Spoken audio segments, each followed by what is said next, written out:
Terima kasih Bu Eka. Nah, di depannya biar kelihatan semua. Iya.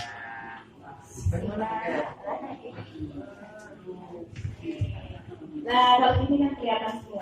Baik, kita mulai. Assalamualaikum warahmatullahi wabarakatuh. Selamat pagi Bapak Ibu. Selamat pagi. Tetap semangat seperti itu, guys. Iya. Siap? Selamat pagi Bapak Ibu. Pagi. Tetap semangat. Baik. Bismillahirrahmanirrahim. Alhamdulillahirabbil alamin. Rabbi shrah sadri wa yassir li amri wahlul 'uqdatam min lisani yafqahu qawli. Yang saya hormati Bapak Ibu pengurus PKG dari KKG Gugus 4 Andongrejo dan Curanmongko, dan Bapak Ibu yang hadir pada kesempatan pagi hari ini. Sebelumnya perkenalkan, nama saya mungkin masih asing ya. Tadi saya dengar kok baru karena masih baru ya. Bapak Ibu perkenalkan, nama saya Iin Sukmawati. Biasa dipanggil Iin. Saya kebetulan berdinas di SDN Sidodadi 1, Kecamatan Tempurejo. Jadi masih satu kecamatan. Saya pernah bareng sama Mas Riko. Saya sempat terpental, akhirnya terdampar di SDN Sidodadi 1. Mas Riko di Curanmongko 1 sama Bulan. Sama-sama satunya. Jadi Bapak Ibu, saya CPNS 2019. Kemudian di Curanmongko 5. Di sana tidak ada sekolahnya, akhirnya kami ditarik ke BKD selama 8 bulan di sana. Karena tidak berdinas, tidak apa ya, info GPK-nya tidak valid, tapi itu memang ujian kesabaran ya. Kemudian Januari 2020 kami dipecah. Saya di Sidodadi 1 sendiri, Mas Riko sama Bulan di Curanmongko 1, ada 2 rekan kami di Pondok Rejo 4 dan 1 di Wonoasri 1, tapi tetap dalam lingkup Tempurejo. Rumah saya di Tirto Asri Andongsari Ambulu, atau lebih terkenal dengan nama Blater. Kalau Bapak Ibu sering ke SR, dekat sana, belakangnya SR. Di Mangli ada Mbak dulu di Mangli, tapi kalau pas dinas saya pulang ke Blater karena memang sekarang sama kendalanya kita terikat dengan absen online. Jadi untuk absen online saya tidak bisa berkutik. Kadang-kadang pulang ke Mangli, tapi seringnya berada di Blater. Baik, itu untuk sesi perkenalan. Semangat semua nggih Bapak Ibu? Semangat. Sepertinya masih loyo ini. Ayo mohon Bapak Ibu berdiri, kita ada ice drinking sebentar. Harus mencari pasangan sendiri-sendiri. Kalau tidak punya, mencari. Dua orang. Yang nggak ada dengan saya.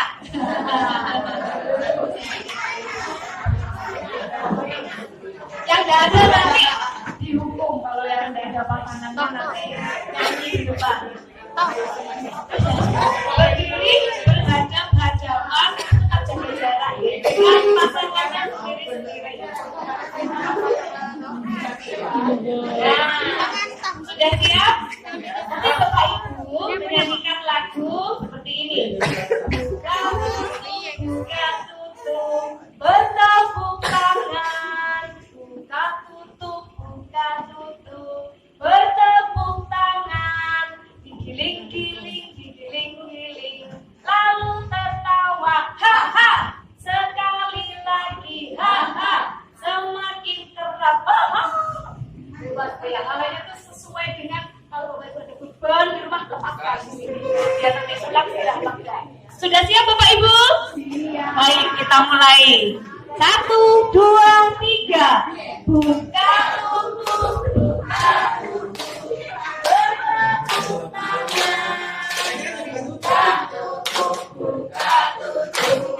Tangan dipinggang. Digiling-giling, lalu tertawa. Ha-ha, sekali lagi. Ha-ha, semakin keras. Ha-ha. Baik, terima kasih Bapak Ibu. Luar biasa kakak ibu empat ini. Bapak ibu luar biasa. Mana balasannya? Seperti itu membalasnya Bu Iin juga, gitu nggih. Nah, Bapak ibu luar biasa. Bu Iin juga. Baik Bapak Ibu, saya lanjutkan materi yang berikutnya. Tadi sudah disampaikan sama Bu Eka, kemudian dilanjutkan dengan Pak Imron. Kami ini calon guru penggerak dari Kecamatan Tempurjo.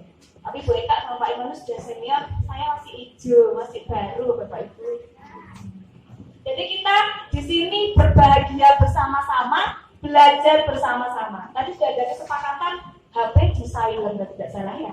Jadi kalau Anda dengar suara HP, nanti saya buat downprice HP-nya. Baik Bapak Ibu, saya lanjutkan.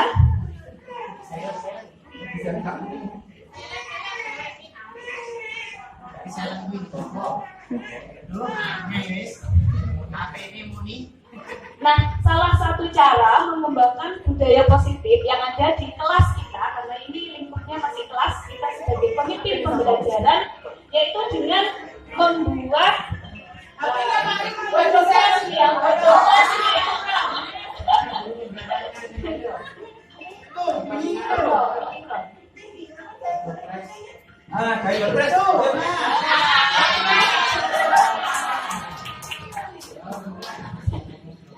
Baik, kembali ke laptop.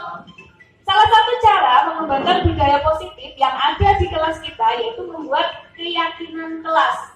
Kenapa namanya keyakinan kelas? Sama seperti waktu kita memakai helm Bapak Ibu. Memakai helm pada saat bersepeda motor, itu kita tujuannya untuk apa? Apa mungkin supaya tidak ditilang polisi? Atau mungkin kita tumbuh kesadaran sendiri supaya kita tidak terbentur pada saat terjadi sesuatu? Jadi itu merupakan motivasi dari diri kita sendiri. Nah, sama dengan keyakinan ini. Dibuat keyakinan kelas itu tujuannya adalah berasal dari dalam diri anak-anak sendiri. Jadi keyakinan kelas ini kita buat bersama-sama dengan siswa. Mengapa kita memiliki peraturan harus menggunakan helm bila mengendarai kendaraan roda 2? Nah, itu tadi. Kalau kita tumbuh kesadaran sendiri, berarti itu motivasinya berasal dari dalam. Nah, disiplin kita tumbuhkan itu dari dalam anak-anak sendiri. Mengapa kita memiliki peraturan 3M, menggunakan masker, mencuci tangan, dan menjaga jarak 1,5 meter? Itu bukan untuk siapa-siapa, tapi itu untuk diri kita sendiri, supaya kita selamat. Kemarin badai corona ini masih belum selesai, sekarang masih pandemi. Terus terang Bapak Ibu, ini sedikit cerita. Saya anggota keluarganya ada 6 orang meninggal dalam waktu yang berdekatan kemarin. Jadi besok 100 harinya. Jadi beda 3 hari, 4 hari. Karena kalau ada dari ini, alhamdulillah kita mengikuti peraturan yang ada. Alhamdulillah kita masih selamat sampai hari ini, sehat. Mengapa kita memiliki peraturan kelas? Harus datang tepat waktu pada saat mengikuti pelatihan. Nah, karena kita yang butuh, kita butuh untuk mengkonsumsi daging semua. Insya Allah nanti isinya daging semua. Untuk mendukung motivasi intrinsik, kembali ke nilai-nilai atau keyakinan-keyakinan lebih menggerakkan seseorang dibandingkan mengikuti serangkaian peraturan-peraturan. Jadi kalau anak-anak itu bunyinya peraturan, tata tertib, itu mungkin mereka sudah tertekan. Tapi kalau keyakinan kelas berasal dari mereka sendiri, itu mereka akan lebih bertanggung jawab dalam menjalaninya. Next. Nah, ini suatu contoh kesepakatan kelas di TK Dharma Wanita Persatuan 1. Kami guru dan murid yang saling menyayangi. Kami murid yang semangat belajar. Kami murid yang peduli dengan teman-teman. Datang tepat waktu, mengucapkan salam, menjaga kebersihan sekolah, berdoa sebelum dan sesudah kegiatan, aktif dalam pembelajaran, tertib. Ini salah satu contoh kesepakatan kelas. Nah, dalam pendalaman keyakinan kelas, biasa disebut dengan tabel T, itu kita ada 3 poin. Nah, silau. hormat, bekerja, diterima, dan dimiliki. Jadi kata-kata dalam keyakinan kelas itu diusahakan dalam bentuk yang positif. Jadi misalkan dilarang berbicara pada saat pelajaran, itu kita buat dengan kalimat yang positif. Harus mendengarkan guru pada saat menjelaskan. Terus tidak boleh datang terlambat, itu akan sulit dicerna oleh anak-anak. Jadi harus datang tepat waktu. Sama juga dengan putra-putri kita kalau di rumah menonton TV terlalu dekat misalkan. Itu, jangan dekat-dekat. Itu pasti mereka yang melihat dekat akan semakin dekat. Bagaimana kalimat positif yang baik? Kalau menonton TV di sini diberi jarak yang bagus untuk mata anak-anak kita. Jadi harus dirubah dalam bentuk yang positif. Nah, keyakinan kelas atau nilai kebajikan yang dituju. Setiap peraturan yang dibuat itu ada tujuannya. Contohnya nomor 1, ini Bapak Ibu diskusikan dengan sesama yang dekat. Misalkan nomor 1, selalu kembalikan buku ke tempatnya. Berarti kira-kira tujuannya untuk apa? Kerapian, disiplin. Ada lagi? Kerapian dan disiplin, tanggung jawab, ya itu termasuk juga. Itu keyakinan kelas yang dituju. Kemudian dilarang mengganggu orang lain. Tujuannya untuk apa? Saling menghargai, saling menyayangi, itu tujuannya. Hadir di sekolah 15 menit sebelum pembelajaran dimulai. Itu tentu juga ada tujuannya. Tujuannya adalah disiplin. Ya, ini sepertinya suara-suaranya sudah merdu saya dengar. Dilarang melakukan kekerasan. Kasih sayang, nah itu ya. Dilarang menggunakan narkoba, itu tujuannya untuk kesehatan. Antri. Nah, sekarang ini yang jarang terjadi di Indonesia, itu sulit sekali budaya antri. Kadang-kadang kita harus bengok-bengok dulu supaya antri. Nah, ini karena anak kita tanamkan sejak dini budaya antri supaya mereka nanti ke depannya pada waktu mereka sudah dewasa, mandiri, mereka sudah ada inisiatif untuk antri misalkan pada saat yang bersamaan gitu. Kalau di luar negeri Bapak Ibu, antri itu sudah merupakan budaya. Jadi kalau di sini itu masih perlu kita tanamkan ke anak-anak. Saya pernah ke Singapura, itu sudah antri, tertib, disiplin, di sana tidak ada sampah, itu memang benar. Jadi sepanjang jalan bersih, tidak di sini. Oh, rokok tiba-tiba buang seenaknya sendiri. Nah, budaya-budaya yang seperti itu yang perlu kita tanamkan kepada anak-anak sejak dini. Gunakan masker, itu tujuannya adalah untuk diri kita sendiri, yaitu kesehatan dan keselamatan. Jangan berlari di kelas atau koridor, tujuannya untuk keselamatan dan keamanan. Dihukum oleh penghargaan. Ini tadi ada kaitannya dengan materi yang disampaikan oleh Bapak Imron, bahwa ternyata saya juga baru tahu ini Bapak Ibu waktu belajar di modul ini. Kami ini kan pendidikan guru penggerak 9 bulan. Sekarang sudah memasuki modul 2 yaitu bulan keempat. Jadi kalau misalkan ikutnya itu hamil, nanti selesainya itu sudah lahiran. Jadi kami pendidikannya 9 bulan, ini sudah 3 bulan. Tadi yang disampaikan Pak Imron bahwa hukuman itu ternyata tidak mendidik anak. Jadi penghargaan itu juga tidak mendidik anak. Artinya kalau misalkan kita membiasakan diberi penghargaan, ayo siapa yang pintar, kasih stiker, hore. Pada saat gurunya ganti atau mungkin tidak ada diberikan penghargaan, mereka akan lemas, tidak sama semangatnya pada saat diberikan penghargaan. Jadi ternyata penghargaan itu tidak baik. Penghargaan merupakan pengaruh jangka pendek dan jangka panjang. Artinya seperti tadi ya itu. Kalau misalkan kita beri penghargaan, mereka baik, mereka mengikuti. Tapi pada saat tidak diberi penghargaan, mereka seenaknya sendiri. Kalau nggak dikasih dia aja, gitu. Jadi itu tidak ini. Terus kemudian penghargaan itu menghukum. besar. Penghargaan mengurangi ketepatan. Penghargaan tidak efektif. Penghargaan merusak hubungan. Nah, mungkin dari Bapak Ibu ada sedikit cerita. Ini hubungannya dengan penghargaan merusak hubungan.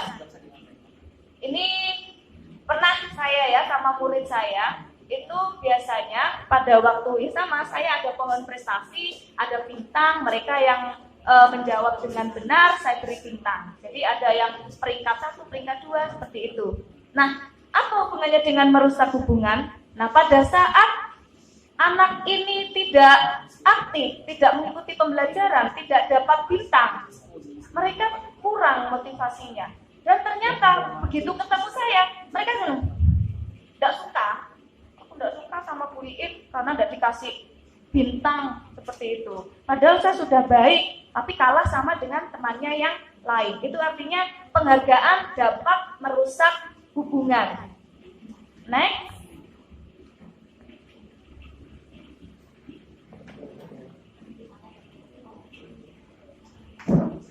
Nah, mungkin dari Bapak Ibu ada cerita-cerita. Nanti kita refleksikan di rumah. Kalau di sini sepertinya waktunya ini saya dibatasi Bapak Ibu. Tidak boleh lebih dari 15 menit. Jadi hanya 15 menit saja. Tindakan guru. Nah, ini Bapak Ibu tentukan.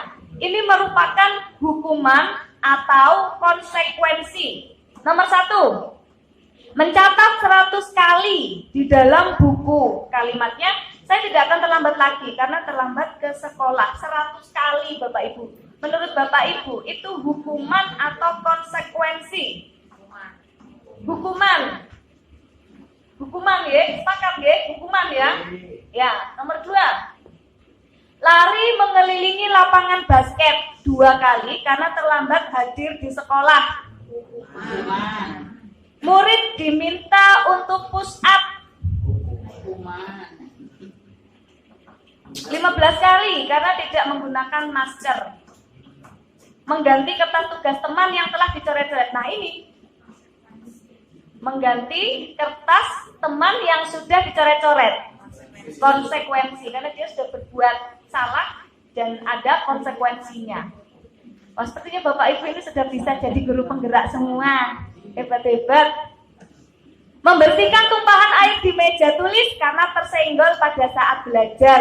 Konsekuensi. Murid disuruh mengenakan sepatu seharian di sekolah karena tidak mengenakan sepatu hitam. Ini murid disuruh tidak pakai sepatu karena tidak mengenakan sepatu hitam. Hukuman.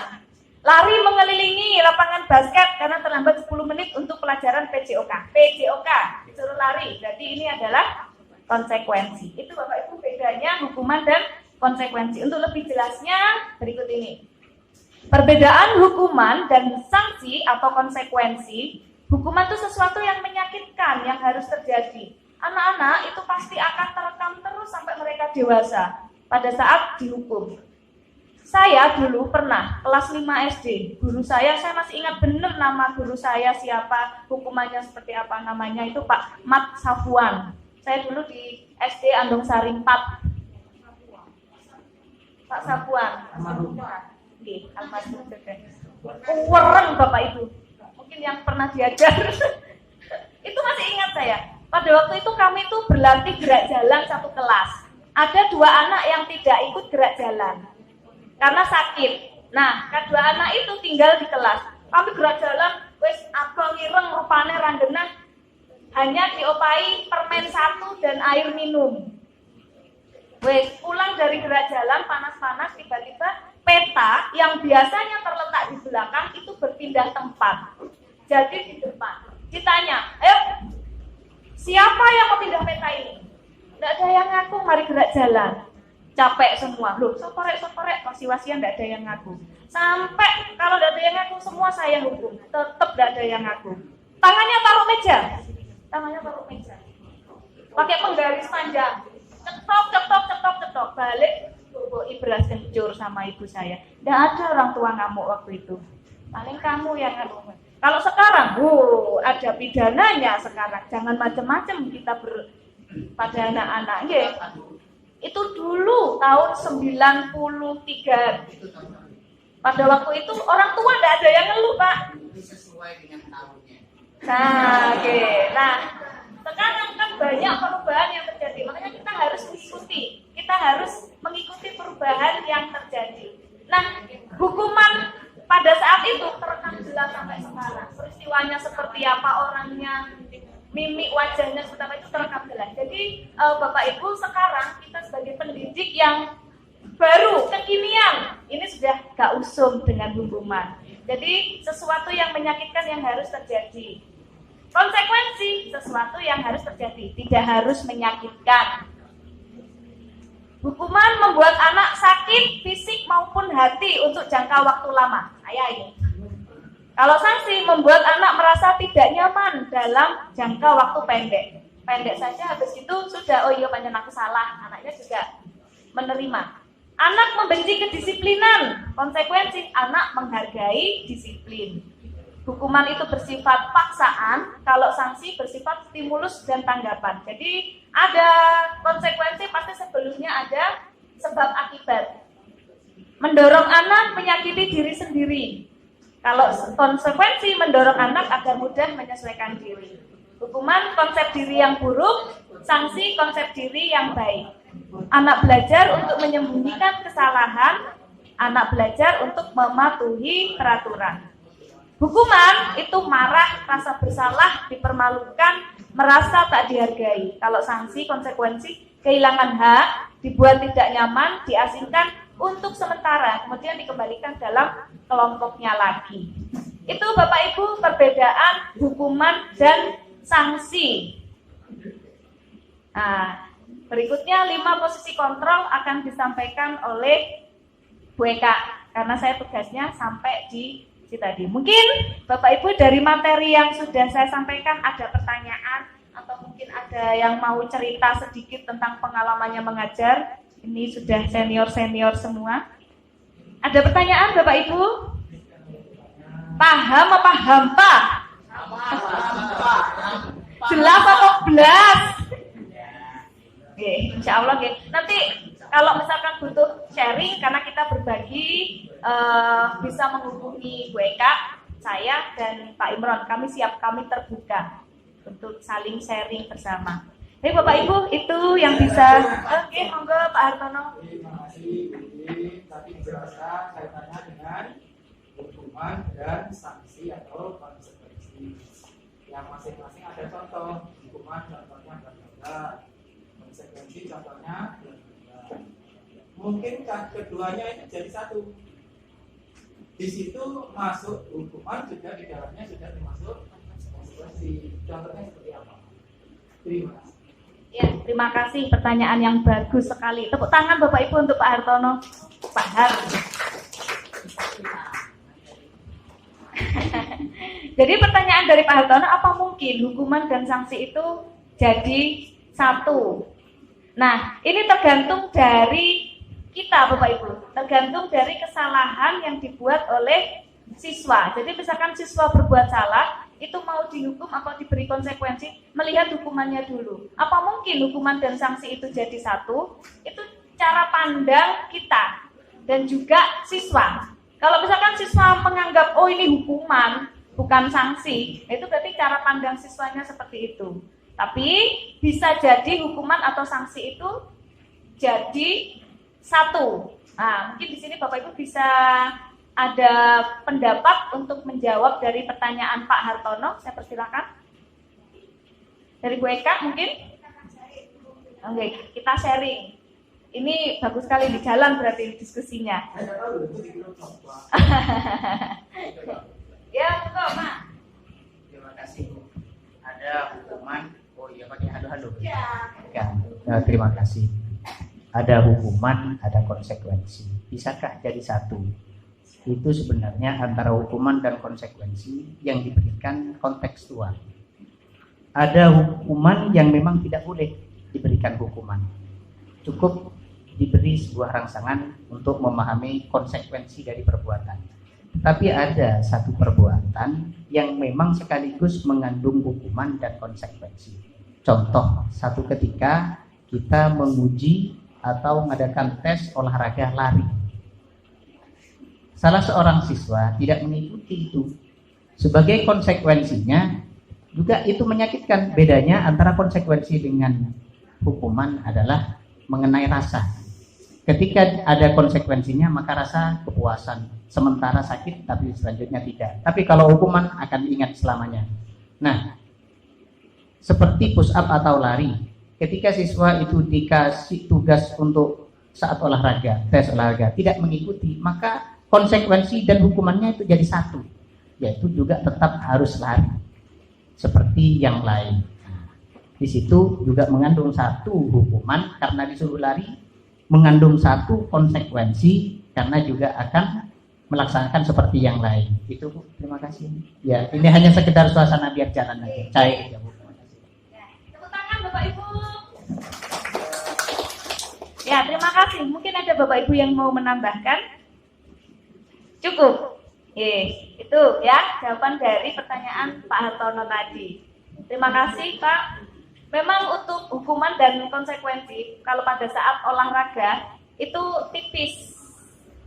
Karena memang bentuknya fisik. Jadi kalau misalkan anak tidak mengikuti basket, pelajarannya basket, mereka terlambat. Harusnya datang jam 7, mereka terlambat 15 menit, tapi diberikan sanksi untuk lari mengelilingi, itu berarti bentuknya hukuman juga konsekuensi. Hukuman dalam arti fisiknya itu tadi, konsekuensinya artinya mereka tetap ikut pelajaran, karena larinya itu termasuk dalam pemanasan, seperti itu. Baik Bapak Ibu, terima kasih atas perhatiannya. Selanjutnya dilanjutkan oleh Bu Eka. Kenapa Pak? Ada? Doorpress tadi HP-nya buat doorpress. Baik, saya tutup dengan Dengan kalau saya tanya mana ketawamu, ini ketawaku, ha ha ha. Mana senyumanmu, ini senyumanku, hi hi hi. Mana semangatmu, ini semangatku, ha hi ha hi. Terus disambut dengan tepuk tangan berputar. Itu ya? Bisa dimulai? Enggak. Semangat Bapak Ibu. Mana ketawamu? Mana ketawaku? Ha ha ha. Mana senyumanmu? Ini senyumanku.